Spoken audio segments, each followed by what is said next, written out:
విన్నాము. సో మీకు ఎలా అనిపించింది మీ మాటలో? ఫస్ట్ ఆఫ్ ఆల్ ఇక్కడ వచ్చిన అందరికీ నమస్కారం. రితేష్, అంటే ఒక డైరెక్టర్గా ఫస్ట్ నీ గురించే మాట్లాడాలి. Big fan of your work man. అంటే the thing is there are very few film makers who has that visual grammar and visual comedy. So అది నువ్వు పుల్ ఆఫ్ చేసిన విధానం వచ్చేసరికి నాకు మత్తు వదలరాలో సర్ప్రైజ్ అయ్యాను, నేను హ్యాపీ బర్త్డేలో సర్ప్రైజ్ అయ్యాను, దీనిలో కూడా వచ్చేసరికి surprise me again. So it's not so easy, you kept doing it again and again. ఒకనొక సీక్వెన్స్లో వచ్చేసరికి ఇప్పుడు అజయ్ గారిది, సత్యది, సింహాది అంతా వచ్చేసరికి ఒక రౌండ్ ట్రాలీ ఒకటి ఉంటుంది with light change and so అలాంటి ఒక సీక్వెన్స్ వచ్చేసరికి అది ప్రాపర్గా రాయాలి, ప్రాపర్గా ఎగ్జిక్యూట్ చేయాలి, అన్ని departments on par in sync పనిచేయాలి. సో అలాంటి ఎన్నో సీక్వెన్స్ నాకు గుర్తుంది ఒకటే యాక్చువల్గా, బట్ ఎన్నో sequences you have done it so beautifully. So I'm looking forward to the next one, whether it is Mattu Vadalra 3 or Mettu Vadalra 2 or so I'm looking forward, and big congratulations. And Simha, నాకు చూసినప్పుడు నాకు ఒకటి ఏమనిపించిందంటే మనకి చాలా తక్కువ relatable faces ఉంటాయి యాక్చువల్గా. So when you're on screen వీడు మనలో ఒకడ్రా అని చెప్పి అనిపించే ఫేసెస్ చాలా తక్కువ ఉంటాయి యాక్చువల్గా. So your one among us అని చెప్పి ఆడియన్స్ ఫీల్ అయ్యే ఒక natural acting and natural face ఉంది యాక్చువల్గా. So Simha, I'm looking forward to many wonders that you're going to do.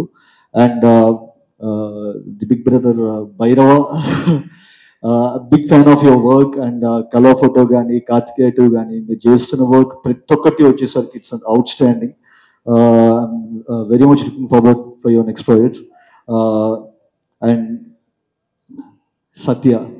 సత్య యాక్చువల్గా సరిపోదా శనివారంలో వచ్చేసరికి ఒకనొక రోల్, అంటే మామూలుగా సత్య ఒక రోజు రోల్ అలాంటివి చేయడు, నా కోసం చేశాడు. అది కూడా వచ్చేసరికి కష్టపడి బతిలాడి చేయించి ఎడిట్లో తీసాను. అది చెప్పేయాలి. సో రేపు డిలీటెడ్ సీన్ ఎలాగో వచ్చారు రిలీజ్ చేయబోతున్నాయి, ఇప్పుడు చెప్పేస్తే బెటర్ అది. So Satya, it's been a blessing. అంటే నీలాంటి ఒక పర్సన్తో వర్క్ చేయడం అనేది. ఎస్.జే. సూర్య గారు మామూలుగా వచ్చేసరికి ఎవరిని పొగడరు ఆయన. సార్ యారు సార్ అవరు తమిళ్లో వడివేలు మాదిరి ఇరికారు సార్ ఇంకా అని చెప్పి అన్నారు. సో వడివేలు అంటే ఆయన వచ్చేసరికి ఆయన ఒక కల్చరల్ ఐడెంటిటీ అక్కడ. ఇక్కడ వచ్చేసరికి మనకి బ్రహ్మానందం గారు స్క్రీన్ మీద కనిపించగానే ఎలా నవ్వుతారో వెంటనే ఆయన ఏం చేస్తారో మనకు తెలియదు, వెంటనే నవ్వేస్తాం. అట్లా ఆ స్టేటస్ అటైన్ చేసుకున్నావు సత్య. నువ్వు స్క్రీన్ మీద కనిపించగా నవ్వేస్తున్నారు యాక్చువల్లీ. నువ్వు డైలాగ్ చెప్తావా లేకపోతే ఏం చేస్తావో కూడా ఆలోచించట్లేదు. సో అలాంటి ఒక స్టేటస్ అటైన్ చేసుకోవడం చాలా కష్టం యాక్చువల్గా. నువ్వు అసలు ఈ సినిమాకి వచ్చేసరికి నువ్వు ఇంకా నెక్స్ట్ లెవెల్కి తీసుకెళ్ళిపోయావు. అండ్ నాకు తెలిసి ఆ క్లైమాక్స్లో 16 ఏళ్ళ వయసుకి నువ్వు వేసిన డ్యాన్స్కి మళ్ళీ రేపు వినాయక చవితి నిమజ్జనానికి మళ్ళీ ఆ సాంగ్ మళ్ళీ దానికి డ్యాన్స్ వేస్తారు అనుకుంటారు. సో అంత అసలు థియేటర్ మొత్తం వచ్చేసరికి ఒక రకంగా ఊగిపోయింది అసలు ఆ సీక్వెన్స్కి. అండ్ కార్తిక్ సార్, మా సరిపోదా ఎడిటర్ సార్, బ్యూటిఫుల్ వర్క్. చాలా బాగుంది యాక్చువల్గా. మీరు ముందు నుంచి చెప్తూనే ఉండేవాళ్ళు ఈ సినిమా గురించి ఎలా ఉండబోతుందని చెప్పని. చాలా బాగుంది. అండ్ చెరి గారు sir, congratulations for another block buster.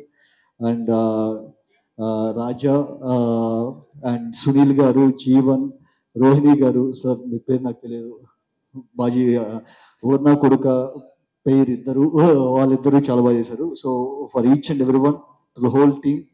And Naveen గారు అండ్ రవి గారు, congratulations on another block buster. Thank you so much.